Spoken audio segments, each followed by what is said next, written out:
So, welcome to Design Tips and Sips. I am Anna Gibson, the owner and chief designer of AKG Design Studio. I'm also known as the Space Alchemist as we bring magic to your space.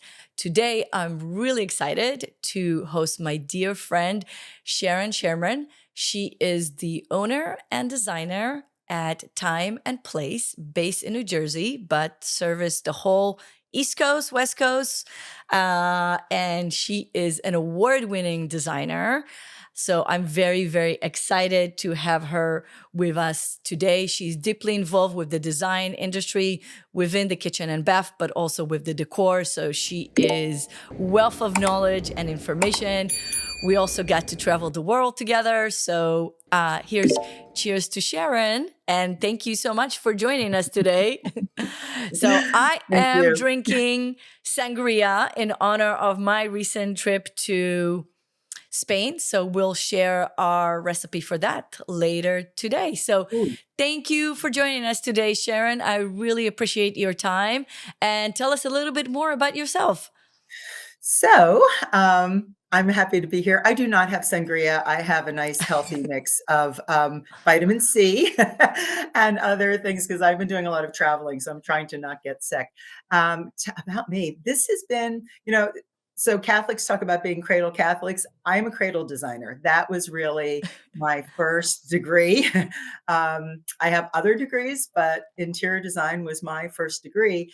And in my first job out of college, so I've been doing this a long time. So in those days, you would go through the yellow pages, and Yes. I had my resume. I went through the yellow pages. I found 10 companies that I wanted to apply to, and I did. I got 5 um, interviews, and I had 3 job offers. And the one I chose happened to be a very beautiful design build firm that specialized in kitchens and bathrooms here in Bergen County. And that was my first job. And that was how I went from being a design assistant to handling multi-million-dollar multifamily housing developments from southern New Jersey all the way up into Connecticut, Hoboken, New York City, out into Pennsylvania. It was really crazy. I was in my early 20s, and I was, at the time, I won't tell you how many years ago, but at the time I was probably handling $10 million worth of projects all at once, which in today's world probably would be closer to 35 or $40 million. And I was like, oh my gosh, I didn't know what I was doing. So I was kind of thrown into the business, and I learned from the inside out, from construction, on up, and design on up. And after 20 years with that company, I realized it was time for me to get my own place, and Thyme Place Design was born, and here I am. That is amazing. And you know what? Obviously, your amazing design, and many of them are award winning. So it seems like you learned a thing or two in those 20 years. A little bit. I've been A lucky little too, bit. but I Yeah. have great clients. I have an amazing team that I work with, and all of that comes together. I learned to blend interior design and kitchen and bath design, and I think that is my sweet spot, and that is really the key to my success, that I can bring a whole home environment to a space rather than just doing the cabinets and countertops. And I know there's a lot of K&B people that are like, nope, don't want to do that. And I, as well as I'm a little bit of a control freak, and Yes. I have certain ideas about how I want my designs to look in totality. And that was when I started it. And I started just with counter stools and light fixtures, and maybe some window treatments, easy shades, because shades were really big at the time. And slowly but surely I expanded it, and I think that's really how we've moved into whole home living environments rather than just one space, one-offs, as I like to say.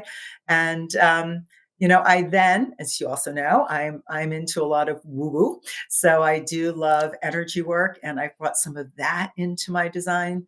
And as I recently said, I feel as though I now have a practice that is designed with a purpose. Absolutely, absolutely. So you and I, we love to travel the world, and we travel for design shows. Mhm. So tell me, like, why? Obviously we love it because we get to see our friends, we get to see a lot of design trends, but it is also really important for our clients. So why do you think it's important to our client that we have that global view, and that not a lot of other designers have? Now, you know that I tend to say things that are a little controversial. That's So I'm okay, Sharon. Go put for this it. out That's there to why I begin love with. you. Yes, there's no filter. Now, I think what starts to happen when you're really in an insulated environment, whether it is in your own space, whether it is in your own region, I think you get stagnant in how you design. And I think back on, and I've done many white kitchens. So please, anybody who has a white kitchen, do not hold this against me. But I think this idea of every kitchen either had to be gray or white with a gray or white countertop because that's the only thing that would sell. I think that was a mindset that was created that was not good for our clients. It was not good for us, and it was not good for the design industry. And when you travel, even if you go to another part of the country and you speak with other people, if you go overseas and you see things that you're not seeing here, it reminds you that we really are the ones who are creating this amazing environment for our clients to live in, right? We are the ones that are helping them understand what's going to serve them best in their homes. And that travel, I mean, if I had not taken that trip, I would have never met you. And we, as you said, we've traveled together, we've roomed together, and we've had a lot of conversations about life and about design and about the way that we do things and about the way the design industry is around us. And all of those things enhance what we're able to do. And I think it's so important that you're able to experience that. Absolutely. And the thing is, for me, it's also the fact that we bring talking about everything that's going on in the world right now, but the opportunity that we can bring different cultures as Yeah. well that are now incorporated into our design. It also helps us understand our clients better because they're from different cultures and a lot of time from different part of the world. So we have better opportunity to understand them as well and see where they're coming from and help incorporate those elements of design. And talking about controversial, I am not ashamed of that as well, is we always harp on the fact, you and I are lucky because we are kind of like on the coast, even though I am a little bit southern here in Virginia. But You're closer to the epicenter than I am. yes, yeah, but but being in New York, New Jersey, DC, we are closer to where the design influences start. It takes a Yeah, long time until it gets, to middle of the country and all that. But we also know that a lot of those trends are coming from Europe, right? And so oh, we yes. are Yes. so we are, 5 to 10 years behind Europe. So the fact that when we travel, we actually can bring trends to our clients, bring it with us that they're way ahead of the trend. They don't even know it, but they're way You're behind of the you're train. so right. When I was traveling, so this is was I married? I was married. So, I've been married 30 years. So, I'm gonna say probably 20 years ago when I was traveling with my husband, we were staying with my in-laws, and they had a steam oven. And I'm like, "What is this?" It's a Yeah. steam oven. I'm like, "A steam oven in in home?" And my mother-in-law was she was a retired teacher. Her whole thing was cooking, and she was studying in kitchens, high-end restaurant kitchens, Michelin star kitchens, and they all had steam ovens. And I'm like, "Why don't we have this in the United States?" I'm like, "We have to have this." And then slowly but surely, I kept talking to my clients about, "Oh, steam ovens. We've got to get steam ovens." And they started to appear. So you are absolutely right about bringing things from overseas. The other thing I think is really important about travel, let's face it, with what's going on with trades in this country, there's more and more people coming from other countries that are tradespeople and are craftspeople. And I think that gives us a broader view of the people that we're bringing into our trades because they're very important as well, whether it's a framer or a plumber or a roofer or a mason. It's funny because majority of my team is Dutch. I mean, they're all born here, but it's just really funny that I have all these people that bring a different attitude to how they work, and their perspective is different, and I think that really does help. Yeah, that's a great perspective. Yeah, I love it. So let's talk about design trends. So I Hey. missed KBiz this year because I was in Sevisama, which Oh, is a big tile expo in Spain that showcased the Spanish tile. So I will talk about those. But because I missed KBiz, I'm like, I really want to know what happened. So for guys, for those who doesn't know, KBIS is the big kitchen and bath design industry show. It happens once a year, usually in Vegas. And it's actually in conjunction with the International Builder Show as well. So it's a huge show. We have usually like 100,000, over 100,000 people there. It's crazy 3 days that we run pretty much 12 hours a day to get to see everything. For us, it's also a big reunion. That's why I'm like, I've, big reunion with a lot of friends and designers and vendors from all over the industry that we get to meet. But it's a really important opportunity for our community to come and see what are the design trends, what's coming up, and get educated. So tell me, what's the highlights this year from Highlights. KBIS 2025? So color everywhere. My friend Rachel always says, Yes.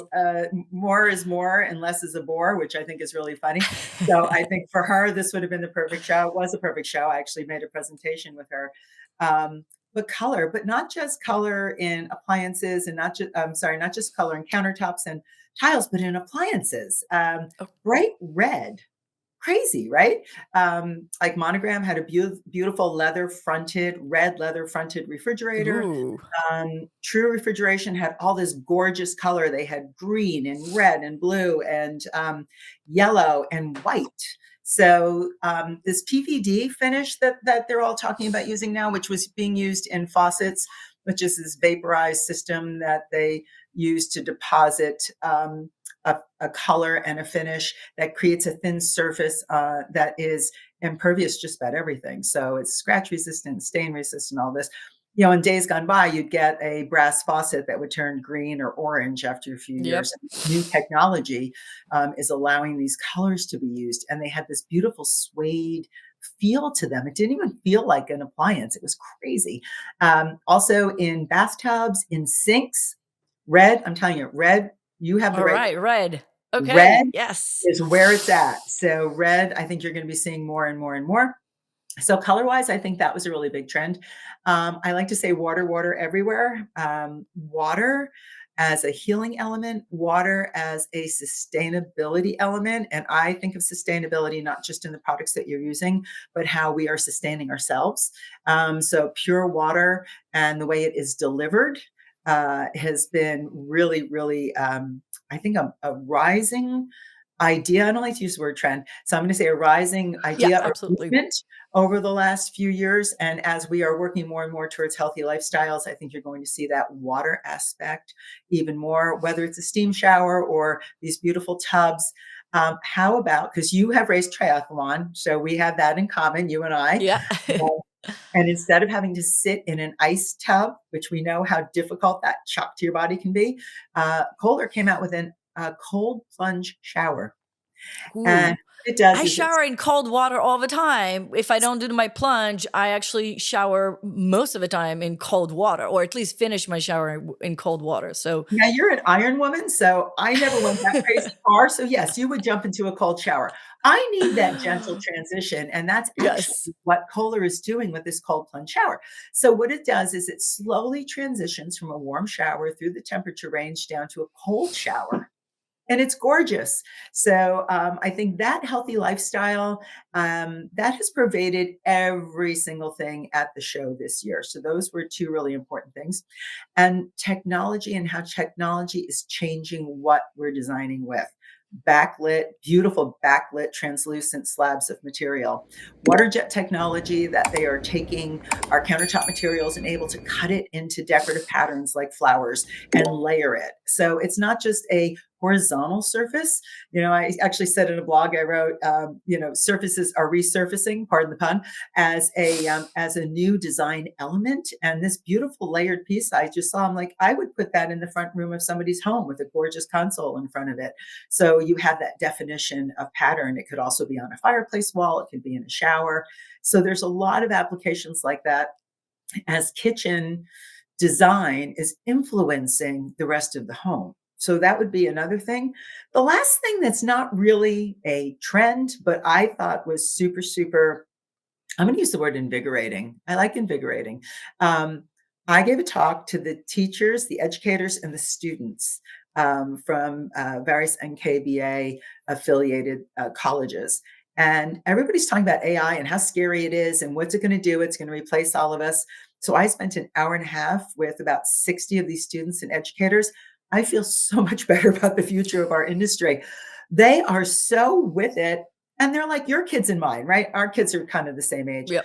Our kids grew up with this technology. So they're not afraid of it at all. They know how to use it as a tool. So where I think it's become a fearful thing for people of a certain age or over a certain age, and not even older people, just a certain age, I think these guys, that are in their 20s and gals in their 20s and even early 30s, I would say they love this technology. They're like, man, I can use that to my advantage. And they're so interesting and they're so enthusiastic and filled with ideas. So that, although it's not a design trend, it's a design comfort for me because I know it's going to be all right. Right. And that's totally something, a whole different subject that we can talk about, technology and all that. But I do feel that the younger generation, because they're so immersed and technology is all around with them, they actually are perfectly fine of stepping away from technology Yep. and knowing that that's okay. They know that it's there, it's not going to go away, so they're perfectly comfortable walking away from technology. And as you know, you do a lot of healing work, is creating bedrooms now that are actually have zero technology in there, because they want to have that safe spot that there's no rays of anything that is going in there. So I think that's kind of like a really cool trend within the design world that is impacted on by the fact that those new generation, the technology is so embedded and so basic for them that they're not afraid to walk away from it, and they Yeah, know that the you're world absolutely is right. not going to fall apart, right? Yeah, you're absolutely right. It's a tool. It's a tool that they can use or not use. And the way they use it is fascinating. And I just feel good about it. Yeah, absolutely. So talking about what you were seeing kind of really also bring me to what we saw in Spain. So the first thing I have to say is larger than life. Mm. So big format. We're talking about full panels, like 8 foot tall, full big panels. Like at some point I'm like, okay, if I'm going to see one more panel, I'm going to Like I need to swivel walk chairs. away. Yeah. So I do love it because, especially, we do have some clients that come and they want the easy maintenance, the less amount of grout. So now that we are able to create a bathroom that is going to be absolutely, seamless with like pretty much, maybe 1% amount of grout. And those are really, really beautiful panels. So those are coming. And as you said, it's going to be vertical and horizontal. The same thing is with the technology and the improvement of the technology.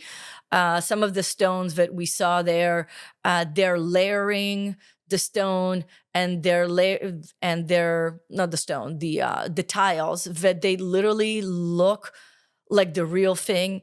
They feel, so they play with, they now have like this amazing new level of polishing. But because they can polish something to be so shiny, at the same time they actually used other parts to be super matted, that creates this depth within the tile. And there's like literally, and we'll drop some photos here as well, and you will see it. And there was one that I literally walked around, and you know me, I'm like a big fan of natural stone and all that. And there was like a stone that I was standing and I'm like, that looks like, like Alaska white. That absolutely did not look like anything that you expected to be. And then some of the different leveling within that tile was just absolutely, the quality was absolutely insane, which is I'm happy with that because it's porcelain material. Porcelain can be recycled, can be reused. We don't have the issues with the silica like we have with some of the other materials. So I'm happy that we can use them. They're durable. We can use them everywhere, and they're absolutely stunning. So I'm really, really excited for all these technologies to come out. And I think one of the things that we have seen those in the US a lot of the linear, so rib tiled, small tile that is stacked, create really, really beautiful lines. Beautiful colors are coming. And so, yeah, I'm really excited, but really, you don't really think of technology when it comes to tile, but it is really pretty amazing what they can do with it these days. So I'm really excited for it to come to the US. Even actually, one of the most interesting materials or applications that I didn't even think about was, which you and I don't really do too much of it, but it was actually decking material. So instead of doing tracks, it's actually made out of porcelain, and they have holes in there. So you actually have air that is flowing through it. So it actually never get as the problem with the tracks materials that it's plastic again. So we can't recycle it. We can't do anything. It warps and it gets super, super, super hot, Yep. which is insane, especially in southern parts of the states, like you can't step on it. And these pieces, they are installed just like you install a tracks on a regular track in your deck, or your pool side, or wherever you want to do. We can even do it in a bathroom, and it's going to make it look like you have like a really cool, spa decking in your house. So, but because it's porcelain, because they have those holes in them, it actually create airflow, and it's just so durable, so beautiful. So I'm really, really excited to see all that coming to the US. I do think colors, was definitely, we're still seeing a lot of the natural colors, a lot of the earth and organic that we still see here. But I really loved the fact that you were talking about the red. Big things that I have seen, that I'm actually designing a bathroom right now, and I actually saw it on an ad coming down from New York, is the checkered floor. Yes, That is the checkerboards. biggest thing. Okay, so Yes, people, listen to us. Checkered floor, black and white, gray and checkerboards are white. big. It's coming Yes, back. So, and yeah. soft terracotta colors. Yes, yes, Soft a terracotta in lot. Yes. concrete, right? And in stone. Yes. Remember Yeah. Rosa Farina? Do you remember that? Have you been doing this long enough to remember Rosa Farina and Rosa Yes. Aurora? Yes. Yes. Yeah. So we actually just did a flooring in the kitchen that was a mix of terracotta and white, which actually happened, just came out stunning. But yeah, the terracotta, the soft colors. But the cool part is that, again, because of the technology of how they actually inject and print it on the tile, it looks like cement tile. It looks like the real thing, but it's porcelain. So it's much easier to maintain. It's much cheaper. It's easier for our installers because they don't yell at you when you bring them Yes, like this yes. crazy tile that needs to be handheld. So that also, help us and help our clients, because then they're happy with the material that they're getting. So I'm really excited about all that is coming along. So talking about show, you are headed to High Point. Okay. So High Point is the biggest furnishing show. So what was the trends we had, I guess, from November? And do you think it's going to be a different this time in the spring? Like, do you think you're going to see something else, or? So, good question. I think this capsule shape and arches. I will say that's another thing. There's quite a number of the booths at KBIS had these beautiful arches, Mhm. and I think we're going to continue to see that. We started seeing that a couple of years ago with in High Point with what they call them capsule shapes or pill shapes, and that's, I think, is still going to continue. But rounded edges on furniture, the way that they are finishing, as you were saying with the tile, right? They're doing that with materials for furniture. So I was actually I've been in Las Vegas twice in 2 months this year. So I was at the Las Vegas furniture market, and that had a lot of technology built into the way they're doing finishes that look like stone, as you were talking about, and look like mosaics. And it's actually painted, and then it is done in Wow. a super high gloss. So there's like these beautiful starburst patterns. That's going to continue. Natural materials, because biophilia and neurodiversity has really become such an important, key, important role in interior design.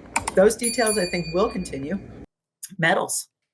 metals, metals, metals, metals, metals, all different kinds of metals, like a metal detail on the back of a sofa. Cool, right? So that has exploded a little bit more. What else? I'm going to call it tactile experience. And you're like, well, what is that? So, and I'm going to talk about things not cabinetry and not necessarily fabrics, lamps, right? That are going to have, instead of just being glass or just being a ceramic, it's actually got a beautiful texture to it. I think you're going to continue to see that. Something that I think is really interesting that's coming back are tassels and trim.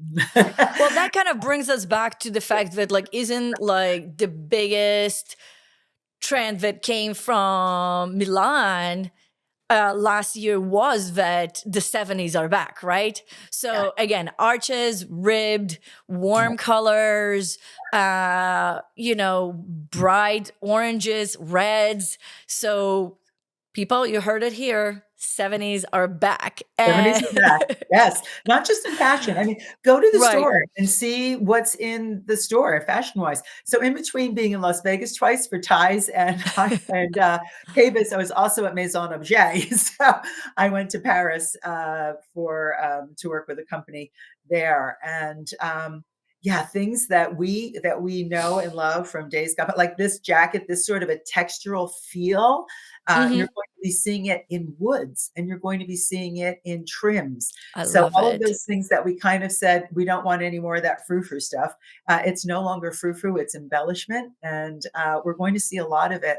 Leather, metal feel to embellishments and things like that. Also in accessories, a lot of metal furniture. I was just in Manhattan on Thursday shopping with a client, and the good old metal etagere has found its way back, which I think is perfect for us in the kitchen and bath world. Because once again, as I said, the beginning, stepping out of your comfort zone and being able to bring some other things into your work. So you've done this beautiful kitchen. It opens up into this family room. There's a combined eating area. Do you want to just put more cabinets on the wall? Probably not, but you know that you can add a furnishing detail. So some of these details are beautiful that you can bring into it. I still think there's textural materials that are going on, maybe boucle, not quite so big and chunky, but still something that you feel when you sit down in it. My client actually said, I feel like I'm putting on a teddy bear.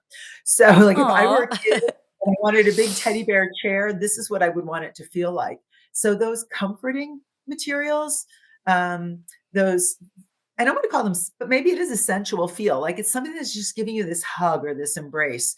And I think we're going to see more of that. And that's why that capsule shape is kind of moving in and around you in furnishings, not so hard lined, softening those up a little bit. Lots of pale pink. Barbie core has kind of gone from this bright, shocking pink into this really softer, blush, pretty color. I just did a beautiful closet, very high-end closet design with a client, and she's using this beautiful blush with this soft metal accent, and it's stunning. And I think that's really where a lot of this is going to go. It is really an experience, and I think if that's the one word that you want to use somewhere in here to say what are your keyword takeaways, it's that experience. It's a tactile look to things and feel to things, and color, whether you're on the terracotta soft side or you're on the bold red side. I think you'll see a lot of that. And you know what? I love blue and green. You can see my office behind me, right? Yeah.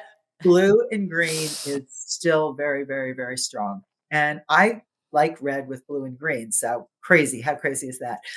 But blue and green are just two soothing colors. And I could go into the whole psychology of color with you of why they appeal one or the other. But that would be another important takeaway as far as interiors go.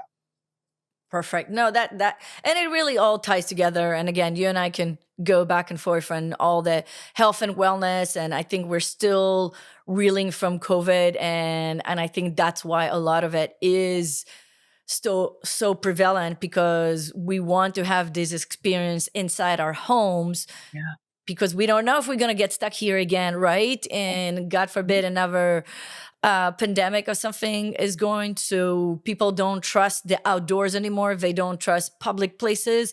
So we're bringing everything, and this is our job as designers, is to create those experiences for them at their home, at their space. And especially bathrooms, right? It's the first Yeah. place that Yeah. you walk in the morning, the last place you Yeah. walk in when you're, so it's a very, very important space to create a good experience that you can actually enjoy your rest of your day.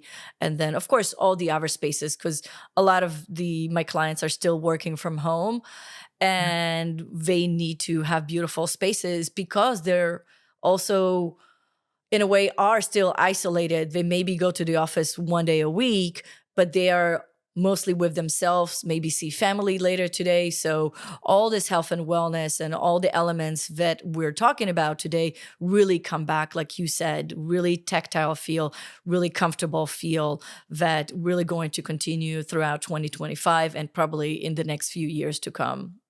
And I think, people after the pandemic or during the pandemic felt that they were trapped in their homes. And I Right. think they're designing spaces so that they can choose to not leave their homes rather than feeling they cannot leave their homes. There's choice. And Yep. choice is really what design is about, right? Making choices that work best for you. Absolutely. Yeah. And well, thank you so much You're for welcome. joining me today. So, Sharon, tell everybody how they can connect with you, how they can work with you, how they can follow you. We Woo. also, everything is going to be posted as well, but let us know. So you can find me at Thyme, it's Thyme, Thyme and Place Design. That would take you to my website. I am on LinkedIn as Sharon L Sherman, and I am on Instagram as Thyme and Place Design. I do have a blog. It's Tips from the Trade, and that covers all different aspects of the design field, what's going on behind the scenes, in front of the scenes. I think we were talking before, I just created this kind of what I think is a cool 3-part download that takes all these years of experience and distilled them down into 3 downloadable guides for designers who want to be able to bring kitchen and bath into their practice, or any homeowner who wants to really understand what the ins and outs are of doing a kitchen and bath on your own. So that is also that's available on my website, and I'd love to hear from people. So I'd love to have anyone who has questions or has comments about what we've talked about reach out and let me hear what you have to say. Perfect. Thank you so much. So, You're welcome. again, thank you for joining us today. And we are here at Design Tips and Sips. So, if you have yet to subscribe, make sure you do it right now. Just hit the button, subscribe, and also turn your notification button on so you can see when is our next episode is dropping. You will see the recipe for that classic sangria in the notes as well, and the show notes. You will see all the links and the information for Sharon and myself to contact us with additional question in the show notes. And until next time. Hello and welcome back. So today we were drinking some classic Spanish sangria in honor of my latest travel to Spain. I was in Barcelona and Valencia for the amazing Salvisama. Thank you, Tile of Spain, for shipping me out there to look at the amazing stuff. And as you know, they drink a lot of wine in Spain. Literally, they drink it like water. So they also have beautiful, beautiful oranges. So I think that's kind of how that cocktail came about. It's very easy, great summer, light drinking.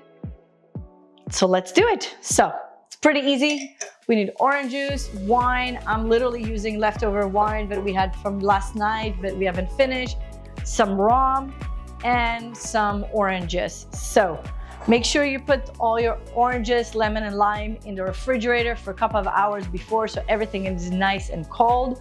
And then just simply slice them into beautiful slices. That's it. Probably the oranges, I'm gonna have to cut them into 2 to fit into my jar. And you want to keep a couple of the little limes for garnish because they're not going to come out. And we'll keep that. And all right, so now we are going to add the sugar. So for a full bottle of wine, it would have been a 1/4 cup or 1/2 cup of Sugar, we're gonna put a little bit less, and you can always adjust it. You don't have to put all the sugar in there. You're gonna do this. Now we're gonna add some rum, and we are going to put about 1.5 cups of rum. So that is going to, we're gonna eyeball it. Why not? So, and again, we're using only 1/2 cup of wine, so I think that's a good amount of rum, right? Why not? It's a beautiful day to drink some sangria. So we did that. Then now we're gonna have about 1/2 cup of orange juice, probably maybe a little bit more. Let's see. That's about 1/2 cup. Yes, you can use measuring tools. All right, and before we add the wine, just make sure you use a wooden spoon or any spoon you have to really mush the fruit so you can get all the flavors from this beautiful citruses.